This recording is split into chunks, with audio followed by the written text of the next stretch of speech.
Hello everyone, welcome to my channel step up classes. नमस्कार साथियों, स्वागत है मेरे चैनल स्टेप अप क्लासेस पर।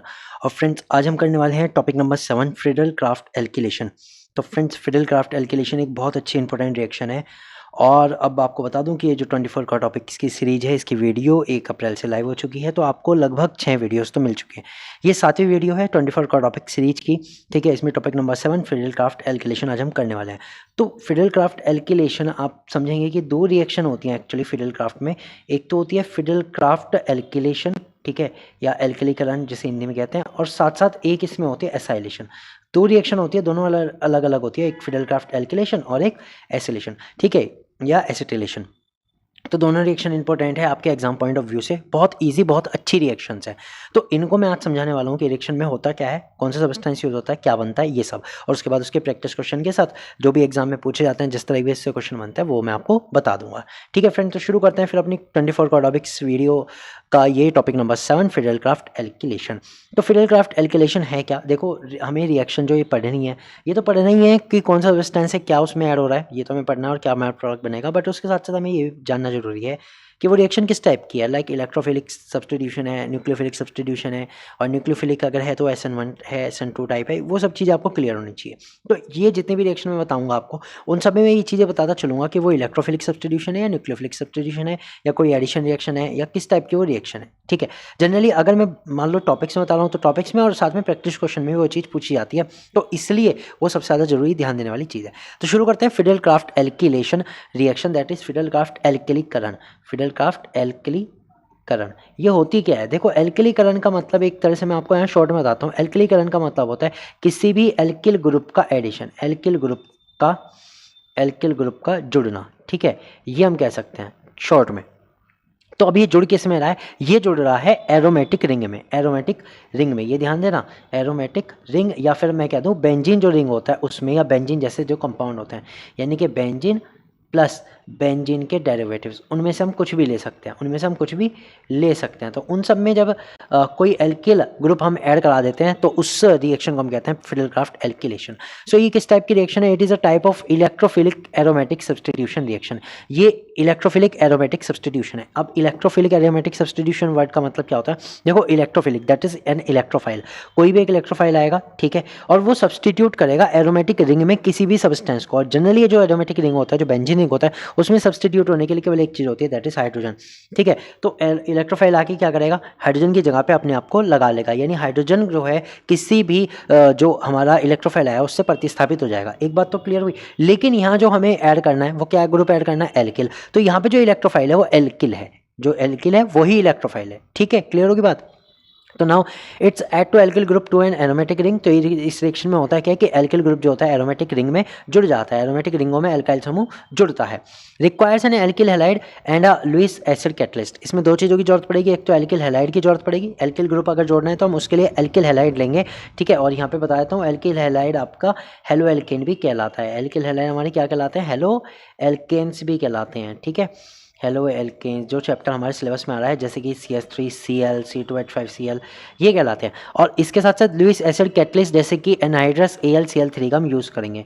Lewis acid catalyst anhydrous AlCl3 का यूज़ करेंगे। ठीक है, there is a form of a carbocation intermediate. इस रिएक्शन में क्या होता है? कार्बोकेटाइन का इंटरमीडिएट भी बनता है। कार्बोकेटाइन में जनरली जो इंटरमीडिएट बनता है, मैं आपको बताता हूँ, दो जगह से बनता है। देखो, जब एक एल्किल हैलाइड आता है तो एल्किल हैलाइड से भी एक कार्बोकेटाइन बनता है, और साथ साथ जब ये रिएक्शन में जुड़ जाता है तो उसके बाद एक और इंटरमीडिएट बनता है जिसे हम कहते हैं अरेनियम आयन।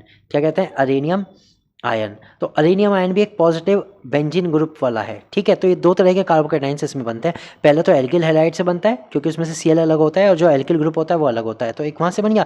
दूसरा बनता है अरेनियम आयन, जब CH3 ग्रुप जो है वो इंट्रोड्यूस हो जाता है बेंजीन रिंग पर। ठीक, तो इसमें कार्बोकेटाइन बनता है। कार्बोकेटाइन रीअरेंज कैन होकर, और कार्बोकेटाइन का रीअरेंजमेंट भी हो सकता है। मतलब कि जब देखो अरेनियम रिंग है, ठीक है, जो अरेनियम है मतलब अरेनियम आयन, उसमें बेंजीन रिंग पे वो पॉजिटिव चार्ज है, तो बेंजीन रिंग में हमें पता है कि जो पॉजिटिव चार्ज होता है वो ट्रांसफॉर्म हो सकता है। ठीक है, रीअरेंजमेंट हो सकता है उसका।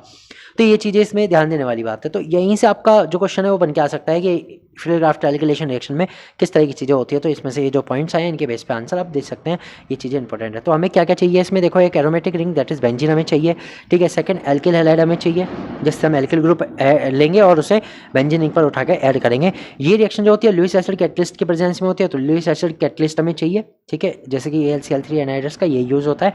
It is work as an halogen carrier, ये भी बताता हूँ। ये जो वर्क करता है वो कैसे करता है, वो एक हेलोजन कैरियर के रूप में वर्क करता है।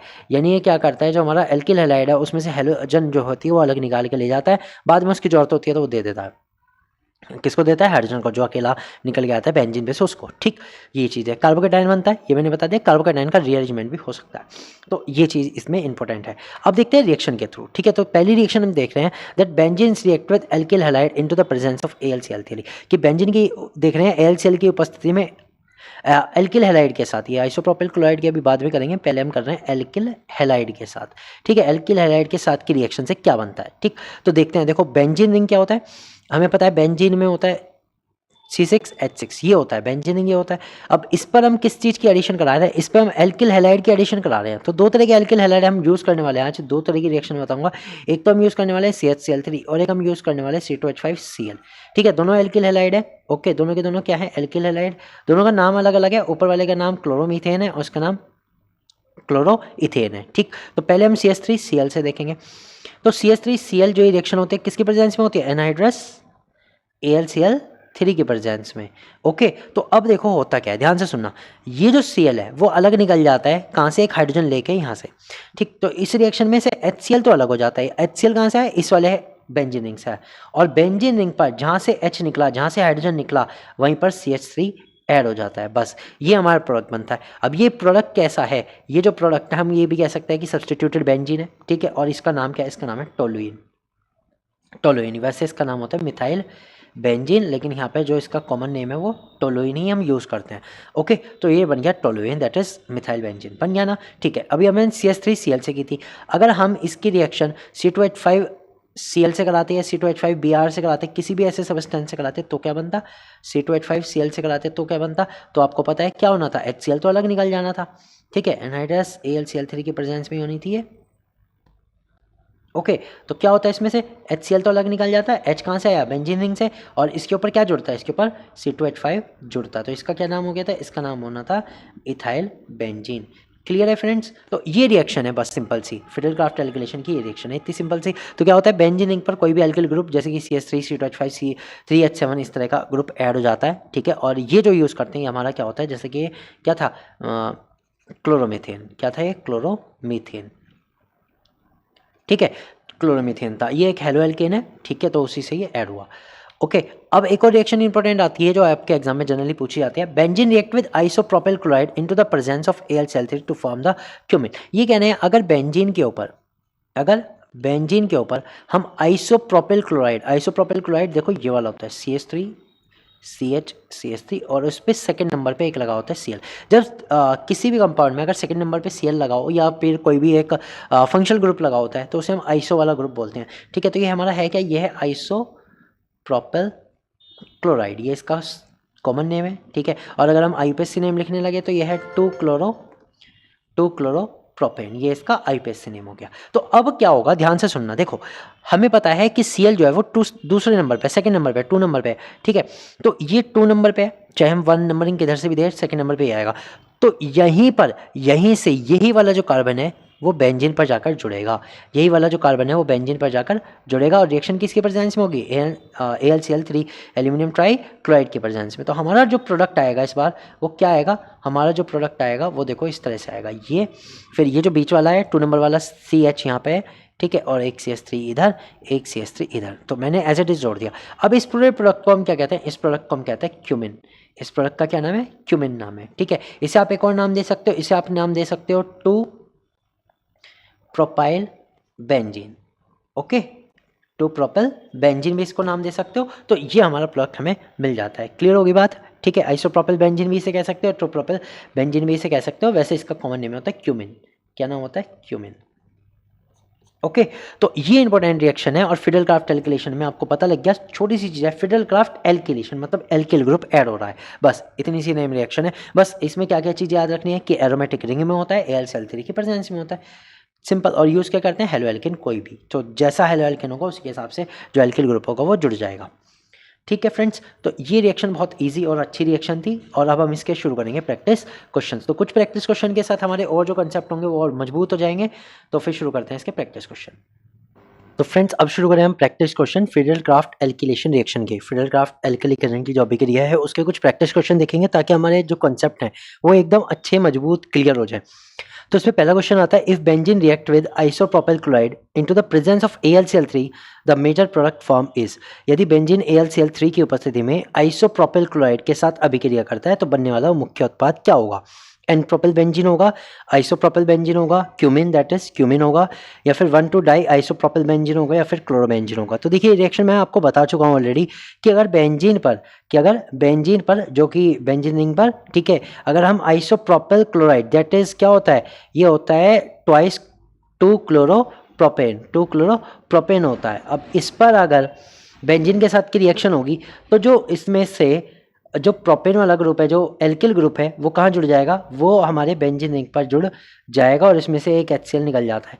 फ्रेंड्स ये है, तो इसमें जो ये प्रोडक्ट बनता है इसका नाम वैसे तो है 2 प्रोपिल बेंजीन है, लेकिन इसे आइसोप्रोपिल बेंजीन भी कहते हैं और इसका जो कॉमन नेम है वो है क्यूमिन। तो फ्रेंड्स इस चीज़ को याद रखिएगा। तो इसका आंसर क्या हो जाता है, बी आंसर हो जाता है। तो इसी तरह से फ्रेंड्स हर एक वीडियो में प्रैक्टिस क्वेश्चन आए हैं, ये आपको पता लग गया होगा। ये क्वेश्चन सारे के सारे वो हैं जो एग्जाम स्पेसिफिक है, एग्जाम के लिए इंपॉर्टेंट है। जिस तरह के क्वेश्चन एग्जाम में आते हैं उसी तरह के क्वेश्चन है, उन्हीं का लेवल भी उतना ही है, ना ईजी ना टफ, बिल्कुल एग्जाम लेवल का किस किस तरह की चीज़ें पूछी जाती हैं। Question number 2, Fidel craft alkylation is generally not successful with. ये कह रहा है फिडेल क्राफ्ट एल्किलेशन आमतौर पर किसके साथ नहीं होता है, सफल नहीं होता है, आमतौर पर किसके साथ होता ही नहीं है। एल्किल हैलाइड पे इनके साथ तो होता है, अभी हमने पढ़ा। एसिल हैलाइड इसके साथ भी होता है। देखो फिडेल क्राफ्ट की 2 रिएक्शन होती है, एक तो होती है एल्किलेशन, फिडेल क्राफ्ट एल्किलेशन, ठीक है, FCR ऐसे लिख देता हूँ, फिडेल क्राफ्ट एल्किलेशन, और एक होती है फिडेल क्राफ्ट एसिटिलेशन या फिर एसिलेशन। ओके, तो इन दोनों में ध्यान देना कि जो एल्किल हैलाइड है उससे तो एल्किलेशन होता है, जो एसिल हैलाइड्स होता है उनसे एसिलेशन होता है। ये रिएक्शन जो है हमारा अगला टॉपिक नंबर 8 है, उसमें आप एसिलेशन की रिएक्शन देखने वाले हैं। ठीक है, तो ये दोनों तो होते हैं, इनके साथ तो रिएक्शन हो जाती है। चलिए आप देखते हैं aromatic ring with strongly electron withdrawing group. ये कह रहे हैं जो एरोमेटिक रिंग है अगर उस पर कोई इलेक्ट्रॉन विड्रॉविंग ग्रुप लगाए तो उनके साथ फिडेल क्राफ्ट नहीं होती। तो बिल्कुल सही है, जो एरोमेटिक रिंग है अगर उस पर कोई इलेक्ट्रॉन विड्रॉइंग ग्रुप लगा हुआ है, ठीक है, तो उनके साथ फिडेल क्राफ्ट रिएक्शन नहीं होती। तो ये वाला जो होगा हमारा C is the correct answer. Primary alkyl halide, भाई एल्किल हैलाइड चाहे प्राइमरी हो चाहे सेकेंडरी चाहे टर्शियरी, हमने देखा अभी सेकेंडरी पे भी हो रही है, तो चाहे कैसे भी हो उसके साथ तो फिडेल क्राफ्ट एल्किलेशन तो हो ही जाएगा, कोई दिक्कत नहीं है। तो केवल इसमें सी ऑप्शन है कि जिन पर इलेक्ट्रॉन विड्रॉविंग ग्रुप लगे हुए हैं उन्हें हम, एक और है, उन्हें हम डीएक्टिवेटिंग ग्रुप भी कहते हैं, उनके साथ डीएक्टिवेटिंग ग्रुप्स अगर है बेंजीन रिंग पर तो उनके साथ फिडेल क्राफ्ट एल्किलेशन नहीं होता। क्यों नहीं होता, उसका रीज़न ये है कि जो डीएक्टिवेटिंग ग्रुप है they decrease the charge density, they decrease, या चार्ज को भी छोड़ो, मैं कहूँगा electron density, they decrease the electron density on the benzene ring. जो बेंजीन रिंग है उन पर इलेक्ट्रॉन डेंसिटी को घटा देते हैं, डिक्रीज कर देते हैं। इसलिए जो एरोमेटिक रिंग होते हैं उन पर इलेक्ट्रॉन विड्रॉविंग ग्रुप लगाए तो फिडेल क्राफ्ट एल्किलेशन या फिडेल क्राफ्ट एसिलेशन नहीं होता, दोनों ही नहीं होते। बात करते हैं क्वेश्चन नंबर 3 की। Driving force for the Fidel craft alkylation is the formation of. Fidel craft alkylation की प्रेरक शक्ति किसका निर्माण है, मतलब ये कहना है फिडेल क्राफ्ट एल्किलेशन में सबसे पहले कौन सी चीज बनती है जिसके कारण वो रिएक्शन होती है, ये है इस क्वेश्चन का मतलब। तो कार्बो एनायन बनता है, या फ्री रेडिकल बनता है, या कार्बोकेटायन बनता है, या न्यूक्लियोफाइल बनता है। तो ध्यान देना, देखो न्यूक्लियोफाइल का तो जिक्र ही नहीं है, मैं आपको बता दूं न्यूक्लियोफाइल का जिक्र इसलिए नहीं है क्योंकि ये जो रिएक्शन है मैंने स्टार्टिंग में बताई थी, ये इलेक्ट्रोफिलिक एरोमेटिक सब्सटीट्यूशन है। अगर आप एरोमेटिक को भी हटाएं तो सिंपल सी वर्ड है इलेक्ट्रोफिलिक सब्सटीट्यूशन रिएक्शन है। ये क्या है, इलेक्ट्रोफिलिक सब्सटीट्यूशन। तो इसमें इलेक्ट्रोफाइल ही बनता होगा, और जाहिर सी बात है इलेक्ट्रोफाइल बनता होगा उसी का सब्सटीट्यूशन हो रहा है, तो न्यूक्लियोफाइल से तुम्हारा कोई इसमें लेना देना मेनली नहीं है। ठीक है, तो इलेक्ट्रोफाइल सब्सटीट्यूशन रिएक्शन है ये, तो इसमें न्यूक्लियोफाइल का कोई मतलब नहीं होता। अब बात करते हैं कार्बो एनायन की। कार्बो एनायन नहीं बनता, फ्री रेडिकल भी नहीं बनता, इसमें बनता है कार्बोकेटायन। अब वो कैसे बनता है समझिए ध्यान से। हमारा जो एल्किल हैलाइड होता है, मान लो CH3Cl हमने लिया, इसमें क्या होता है जब हम कोई एक AlCl3 के साथ रिएक्ट इसकी कराते हैं तो AlCl3 क्या करता है, बीइंग अ लुईस एसिड, ये क्या है AlCl3 एक लुईस एसिड है, ठीक है, तो इसमें क्या होता है ये Cl के साथ जुड़ जाता है। ये Cl के साथ जुड़ जाते हैं, यानी Cl से जो इलेक्ट्रॉन होते हैं वो ये ले सकता है। अब जब Cl से इलेक्ट्रॉन होते हैं तो Cl ये वाले इलेक्ट्रॉन लेके जाएगा, और इस केस में आगे क्या होगा कि CH3 पॉजिटिव बनेगा, ठीक है, प्लस जो AlCl है, ठीक है, वो बन जाएगा AlCl4 नेगेटिव, ये बन जाएगा AlCl4 नेगेटिव। ये जो होता है AlCl4 नेगेटिव ये बना, इसलिए AlCl3 को लुईस एसिड और साथ साथ हेलोजन कैरियर भी कहते हैं, क्योंकि हेलोजन को निकाल लेता है। अब यहाँ AlCl3 ने ही एक तरह से रिएक्शन में इलेक्ट्रोफाइल बनाया है। अगर CH3 इलेक्ट्रोफाइल बना है क्योंकि उस पर पॉजिटिव चार्ज है, इलेक्ट्रोफाइल बना, तो वो किसके कारण बना? AlCl3 के कारण बना। एक तो चीज़ ये याद रखिएगा। सेकेंड थिंग, आप देखो जो ये CH3 बना, कहने को तो इलेक्ट्रोफाइल है, लेकिन इलेक्ट्रोफाइल में भी अगर ये कार्बन है और उसके ऊपर अगर पॉजिटिव चार्ज होता है तो हम इसे क्या बोलते हैं? इसे हम कार्बोकैटायन बोलते हैं। बोलते हैं कि नहीं? तो इसमें क्या होता है? कार्बोकैटायन होता है। सो सी इज द राइट आंसर, ठीक है। अगर हमारे पास कोई कार्बन होता है जिस पे नेगेटिव चार्ज है तो उसे न्यूक्लियोफाइल तो बोलते हैं, लेकिन क्योंकि वो कार्बन है इसलिए हम उसे क्या बोलते हैं? उसे हम बोलते हैं कार्बोएनायन, ठीक है। एक और है कार्बोकैटायन को और क्या कह सकते हैं? और कार्बोनियम आयन भी कह सकते हैं। ये भी ध्यान रखना, अगर कहीं पे कार्बोनियम आयन लिखा है तो वो भी सही हो जाएगा, ठीक है फ्रेंड्स। तो कार्बन के ऊपर अगर CH3 या C2H5 है, कुछ भी अगर कार्बन के ऊपर पॉजिटिव चार्ज वाली स्पीसीज है तो वो कार्बोकैटायन या फिर कार्बोनियम आयन कहलाती है। चलते हैं आगे क्वेश्चन नंबर 4 पर।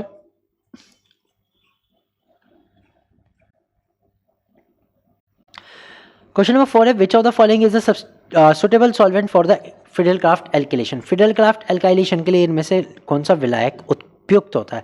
वाटर, इथेनॉल, कार्बन टेट्राक्लोराइड या एसिटिक एसिड। तो इसमें जो सही जो विलायक यूज होता है वो होता है कार्बन टेट्राक्लोराइड। अब क्यों होता है? ध्यान से सुनिएगा। देखो हमारी जो रिएक्शन हो रही है वो एक तो हो रही है बेंजीन के साथ, ठीक है, बेंजीन के साथ, और एक इसमें हम क्या यूज कर रहे हैं? CH3Cl, ठीक है। तो अगर मैं देखूँ दोनों के दोनों ऑर्गेनिक सॉल्वेंट है, ऑर्गेनिक है, और जनरली कैसे हैं? नॉन पोलर है।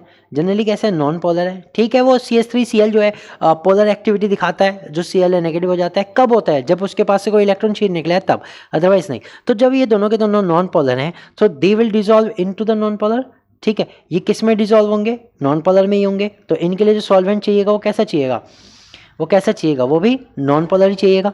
दे dissolve polar in non polar, तो नॉन पोलर ही चाहिए, जो कि इसमें से कौन सा है? Carbon tetrachloride. तो C is the right answer, ठीक है। वाटर में नहीं, एथेनॉल में नहीं, एसिटिक एसिड में भी नहीं। तो इसमें कौन होता है सबसे बढ़िया सॉल्वेंट? वो होता है carbon tetrachloride, CCl4। Question number 5 की बात करते हैं। In Friedel Crafts alkylation the Lewis acid catalyst AgCl3 function by. ये कह रहे हैं फिडेलक्राफ्ट एल्काइलेशन में लुईस एसिड उत्प्रेरक जैसे कि AlCl3 किस तरह का व्यवहार करता है, किस प्रकार कार्य करता है? स्टेबलाइजिंग द एरोमेटिक रिंग, क्या ये एरोमेटिक रिंग को स्टेबलाइज करता है? जनरेटिंग द इलेक्ट्रोफाइल, इलेक्ट्रोफाइल उत्पन्न करता है? एक्टिंग एज न्यूक्लियोफाइल, न्यूक्लियोफाइल के रूप में कार्य करता है? या फिर प्रोमोटिंग द फॉर्मेशन ऑफ कार्बोएनायन, या कार्बोनियम के निर्माण को बढ़ावा देता है? कार्बोनियन जो कार्बोएनायन है यानी कि ऋण आयन वाला, उसको बनाता है। तो ये क्या करता है? अभी हमने देखा ये क्या करता है? ये कार्बोकैटायन बनाता है। Yes, B is the right answer, ठीक है। ये क्या करता है? कार्बोकैटायन को जनरेट करता है। Cl को खींच के कार्बोकैटायन को जनरेट करता है, ठीक। Stabilising the aromatic ring, aromatic ring को स्टेबलाइज नहीं करता, न्यूक्लियोफाइल के रूप में काम नहीं करता। न्यूक्लियोफाइल के रूप में वही चीजें काम करती है जिनके ऊपर इलेक्ट्रॉन डेंसिटी ज्यादा होती है, ठीक है। तो ये तो काम नहीं करता। नेक्स्ट है promoting the formation of carbon ion. Carbon ion तो यहाँ बनता ही नहीं, तो बात ही खत्म हो गई। ओके, बात करते हैं क्वेश्चन नंबर 6 की। What happen if you attempt Friedel Crafts alkylation with nitrobenzene. क्या होगा अगर आप फिडेलक्राफ्ट एल्किलेशन रिएक्शन को नाइट्रोबेंजीन के साथ करेंगे? यानी हम चाहेंगे कि हमारे पास जो नाइट्रोबेंजीन है, नाइट्रोबेंजीन क्या होता है? जब बेंजीन के ऊपर एक नाइट्रो ग्रुप जुड़ा होता है, इसे नाइट्रो ग्रुप कहते हैं, ठीक है, नाइट्रोबेंजीन कहते हैं। तो इसके साथ अगर आप फिडेलक्राफ्ट एल्किलेशन करना चाहोगे तो क्या होगा? ये पूछना है। It proceed smoothly with to give alkylated nitrobenzene. ये कह रहे हैं ये रिएक्शन हो जाएगी आराम से और आपको क्या मिलेगा? एल्काइलेटेड नाइट्रोबेंजीन, यानी एल्किल ग्रुप जुड़ने के साथ साथ नाइट्रोबेंजीन, ठीक है। नाइट्रोबेंजीन पर एल्किल ग्रुप जुड़ के मिलेगा। It undergoes the reduction of nitro group, या नाइट्रो ग्रुप का अपचयन हो जाएगा। It leads to the ring halogenation, ring पर हेलोजन चला जाएगा। या the reaction fails to occur, या प्रतिक्रिया जो होगी विफल रह जाएगी, होगी ही नहीं। तो ध्यान देना फ्रेंड्स, बहुत ही अच्छा इंपॉर्टेंट क्वेश्चन मैं इसे कहूँगा क्योंकि ये थोड़ा सा इन सबसे अलग है। फिडेलक्राफ्ट एल्किलेशन में क्या होता है? हमें जो चाहिए जनरली, अगर कोई ऐसा ग्रुप लगा है जो इलेक्ट्रॉन विड्रॉविंग नहीं है, जो इलेक्ट्रॉन को खींच नहीं रहा, ठीक है, इलेक्ट्रॉन को खींच नहीं रहा, इलेक्ट्रॉन डोनेटिंग ग्रुप है, तब तो रिएक्शन स्मूथली हो जाती है, एक बात। सेकेंड थिंग, ऐसा भी अगर कोई है जो मतलब कि जो इलेक्ट्रॉन दे सकता है, जो इलेक्ट्रॉन दे सकता है तो भी रिएक्शन स्मूथली हो जाएगी, लेकिन अगर कोई है ना इलेक्ट्रॉन विड्रॉइंग, जो इलेक्ट्रॉन खींचने वाला है, तो उसके साथ फिडेल क्राफ्ट रिएक्शन नहीं होती। और मैंने अभी बताया था ना डीएक्टिवेटिंग ग्रुप, और जो नाइट्रो है वो एक डीएक्टिवेटिंग ग्रुप है। कैसा ग्रुप है? डीएक्टिवेटिंग ग्रुप कहूँगा या फिर कहूँगा इलेक्ट्रॉन विड्रॉइंग ग्रुप है। अब जब ये इलेक्ट्रॉन विड्रॉइंग ग्रुप है तो इसके साथ रिएक्शन नहीं होगी। क्या रिएक्शन नहीं होगी? रिएक्शन बिल्कुल भी नहीं होगी, ठीक है। So D is the right answer, the reaction fails to occur. Nitrobenzene में रिएक्शन नहीं होगी। नाइट्रोबेंजीन के साथ अगर मैं बात करूँ तो जो हमारे ऐसे ग्रुप होते हैं जो डीएक्टिवेटिंग इलेक्ट्रो विड्रॉइंग ग्रुप है, ठीक है, उन सब के साथ भी रिएक्शन नहीं होती, जैसे कि CHO एसिडिक एसिड, ठीक है, या CHO हो गया, एसिडिक एसिड हो गया, कीटोन वाला हो गया, उनके साथ भी रिएक्शन नहीं होती जो अगर वो बेंजीन के ऊपर जुड़े हुए हैं। बात करते हैं क्वेश्चन नंबर 7 की।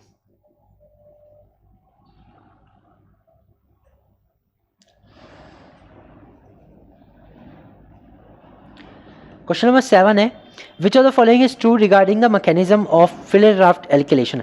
फिडेल-क्राफ्ट एल्किलेशन की क्रियाविधि के संबंध में इनमें से कौन सा कथन सत्य है? It proceed through the free radical mechanism, बिल्कुल गलत। यह मुक्त मूलक क्रियाविधि के द्वारा आगे बढ़ता है, नहीं बढ़ता। मैंने अभी थोड़ी देर पहले बताया था। इसमें क्या होता है, इसमें इलेक्ट्रोफाइल जनरेट होता है, इलेक्ट्रोफाइल ही जाके बेंजीन रिंग पर अटैक करके वहाँ से दूसरा इलेक्ट्रोफाइल निकालता है, अपने आप जुड़ जाता है, तो इलेक्ट्रोफिलिक सब्सटीट्यूशन होता है, तो फ्री रेडिकल तो है ही नहीं। सेकंड देखते हैं, it involves a nucleophilic attack on the alkyl halide, गलत। एल्किल हैलाइड पे न्यूक्लियोफिलिक का अटैक भी नहीं होता। It involves the formation of sigma complex arenium ion, arenium ion बनता है इसमें। और फिर है D option, it form a stable carbon ion intermediate, carbon ion मध्यवर्ती बनता है, बिल्कुल भी नहीं बनता। कार्बन आयन का तो जिक्र ही नहीं है। अब देखो इसमें जो आया इसमें आंसर होगा C, it involves the formation of sigma complex. अब सिग्मा कॉम्प्लेक्स क्या होता है समझिएगा ध्यान से। देखो जब मैं बात करता हूँ कि जो बेंजीन रिंग है, ठीक है, बेंजीन रिंग के ऊपर हमारे एक जो CH3 पॉजिटिव था उसने आके अटैक कर लिया, तो क्या होगा? ध्यान से देखिएगा, इसमें क्या होगा, इस तरह। और यहाँ पर ना मैं ये जोड़ के दिखा रहा हूँ कि इस पर CH3 भी जुड़ा हुआ है और इसका जो हाइड्रोजन है वो भी जुड़ा हुआ है, ये बन गया। अब जब हाइड्रोजन जाएगा किसके साथ जाएगा? Cl नेगेटिव के साथ। जब ये Cl नेगेटिव के साथ जाएगा तो ये जो स्पेसिस बनेगी ये क्या होगी? ये बन जाएगी एक पॉजिटिव वाली स्पेसिस, और इसे हम कहते हैं अरेनियम आयन। क्या कहते हैं? अरेनियम आयन कहते हैं। ये क्या बन जाएगी? पॉजिटिव वाली स्पेसिस बन जाएगी, और इसे हम क्या कहते हैं? अरेनियम आयन कहते हैं, ठीक है फ्रेंड्स। तो ये चीज़ होती है, तो अरेनियम आयन तो बनता है ये सिग्मा कॉम्प्लेक्स वाला। तो C is the right answer. And इसके साथ ही हमारे जो प्रैक्टिस क्वेश्चन थे फिडेल-क्राफ्ट एल्किलेशन के वो सभी हो चुके हैं, और मैं मिलूंगा आपसे अगले वाले टॉपिक नंबर 8 पर, जिसमें हम करेंगे फिडेल-क्राफ्ट एसिलेशन रिएक्शन। तो इस तरह से फ्रेंड्स एक और है, ये 24 का टॉपिक्स की वीडियो आप इस तरह भी यूज़ कर सकते हो कि जितनी भी मेन रिएक्शन है वो सारी की सारी मेन टॉपिक्स में ही कराने वाला हूँ। तो अगर आपको अपनी रिएक्शंस की तैयारी करनी है, ठीक है, जितनी भी टाइप की सारी की टाइप की रिएक्शंस वो सभी इसमें आ जाएंगी, तो आप उनसे भी अपनी तैयारी अच्छे से कर सकते हो। मैं मिलूंगा आपसे अगली वीडियो में, तब तक के लिए गुड बाय।